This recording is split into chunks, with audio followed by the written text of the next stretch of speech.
Assalamualaikum warahmatullahi wabarakatuh. Hari ini untuk Bahasa Melayu tahun 3, cikgu akan masuk unit 14, buku jilid 2, mengedit dan memurnikan hasil penulisan. Baik, sebelum tu cikgu guna anak-anak semua buka buku teks, tengok muka surat 9. Baik, muka surat 9 kita akan belajar kemahiran mengedit, kesalahan ejaan, tanda baca dan juga imbuhan dalam teks tersebut. Baik, kita tengok teks yang kedua, teks yang berwarna merah jambu tu. Baik, semasa cikgu terangkan, cikgu nak anak-anak ikut sekali baca, kemudian lihat di mana kesalahan ejaan, tanda baca dan imbuhan supaya anak-anak semua faham apa yang dimaksudkan dengan kesalahan ejaan, tanda baca, imbuhan dan cara mengedit kesalahan. Baik, kita pergi perenggan yang pertama. Kompang ialah alat muzik tradisional. Alat muzik ini popular. Baik, nampak perkataan popular dekat dalam teks tu. Baik, itu adalah kesalahan ejaan. Sepatutnya ejaan yang betul ialah popular. L-A-R. Okay. Ayat seterusnya, kompang tergulung dalam kumpulan alat muzik gendang. Baik, kesalahan ejaan seterusnya adalah tergulung. Ejaan yang betul adalah tergolong, bukan tergulung. Kulit kompang biasanya diperbuat daripada kulit kambing. Baik, dekat situ ada dua kesalahan ejaan iaitu kulit. Ejaan betul kulit ialah L-I-T, bukannya L-E-T. Baik, ejaan kambing B-I-N-G, bukannya B-E-N-G. Baik, perenggan yang kedua. Kompang biasanya berukuran 16 inci ukur lilit. Kalau awak tengok dekat teks tu, selepas perkataan ukur lilit, dia ada tanda baca koma. Baik, tanda baca koma tu adalah salah, kesalahan tanda baca. Sepatutnya selepas ayat kompang biasanya berukuran 16 inci ukur lilit, mestilah tanda titik ataupun noktah, bukan koma. Kompang ditutup dengan kepingan kulit pada sebelah permukaan. Baik, selepas perkataan permukaan tu ada tanda noktah, kemudian diikuti oleh perkataan kompang. Baik, kesalahan tanda baca di situ adalah huruf K, kompang. Sepatutnya permulaan ayat mesti bermula dengan huruf besar. Kompang dimainkan dengan memegangnya menggunakan sebelah tangan, kemudian dipalu dengan sebelah tangan yang lain. Baik, selepas perkataan lain, nampak tak ada tanda baca? Tanda baca seru. Itu kesalahan. Sepatutnya tanda baca seru tu digantikan dengan tanda noktah. Baik, seterusnya perenggan yang ketiga. Cara mengmalu kompang adalah dengan mengtepuk kulit kompang dengan bahagian jari-jari atau tapak tangan mengikut letak.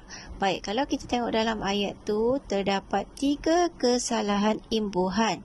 Imbuhan yang pertama, cara mengmalu.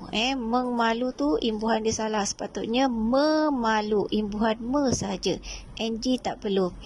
Adalah dengan mengtepuk. Mengtepuk imbuhan salah, bukan imbuhan meng tapi men, M-E-N, menepuk. Dan yang ketiga, mengikut. Imbuhan yang betul ialah meng, M-E-N-G, mengikut. Baik, ayat seterusnya. Kompang biasanya dimainkan dalam pelbagai acara seperti perarakan kenduri, majlis rasmi dan upacara-upacara tradisi lain. Kita haruslah mempelajari alat muzik ini agar tradisinya menjaga. Perkataan yang terakhir, imbuhan men tu salah. Sepatutnya imbuhan yang betul dalam ayat ialah terjaga, agar tradisinya terjaga. Okey, sekarang cikgu guna awak rujuk buku aktiviti, tengok muka surat 10. Kenal pasti kesalahan ejaan, imbuhan dan tanda baca, kemudian betulkannya. Baik, kalau awak tengok pada video yang cikgu beri tu, cikgu dah tuliskan dekat situ. Cikgu dah lengkapkan kesalahan ejaan, kesalahan tanda baca dan juga kesalahan imbuhan. Baik, untuk kesalahan ejaan tanda baca dengan imbuhan tu cikgu telah gunakan dengan pen berwarna merah. Baik, cikgu bagi contoh perenggan yang pertama. Latar belakang perlibatan. Allahyarham Tuan Haji Abdul Manan bin Haji Yaakob seorang tukang perak. Beliau mula terdedah kepada kerja-kerja pertukangan perak seawal 7 tahun. Baik, kesalahan ejaan dekat situ 7 sepatutnya JUH. Sejak kecil, kesalahan ejaan kecil, bukan kecil, kecil, CIL.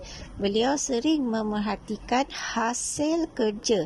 Baik, kesalahan ejaan hasil di situ, bukannya SEL, tetapi ejaan yang betul ialah SIL. Allahyarham Haji Yaakob bin Muhammad pada usia 14 tahun, Allahyarham mula gigih.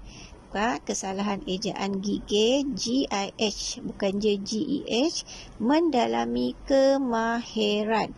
Mahir, MAHIR, bukan E. Okey, itu cikgu dah bagi contoh pada perenggan yang pertama. Baik, cikgu guna anak-anak baca perenggan yang kedua, perenggan yang ketiga. Okey, perhatikan betul-betul. Cari kesalahan tanda baca dan kesalahan imbuhan. Okey, boleh rujuk berdasarkan pada video yang cikgu dah beri. Kemudian tulis semula petikan di muka surat sebelah, iaitu muka surat 11. Awak kena salin kena salin lengkap. Salin petikan ni dengan lengkap. Baik, yang mana ada kesalahan ejaan, kesalahan tanda baca, kesalahan imbuhan tu awak betulkan. Kemudian salin ikut perenggan yang diberi, ikut saja ayat yang diberi, ikut saja teks yang diberi itu dengan lengkap. Okey, cikgu harap anak-anak semua boleh buat. Okey, sekian, terima kasih.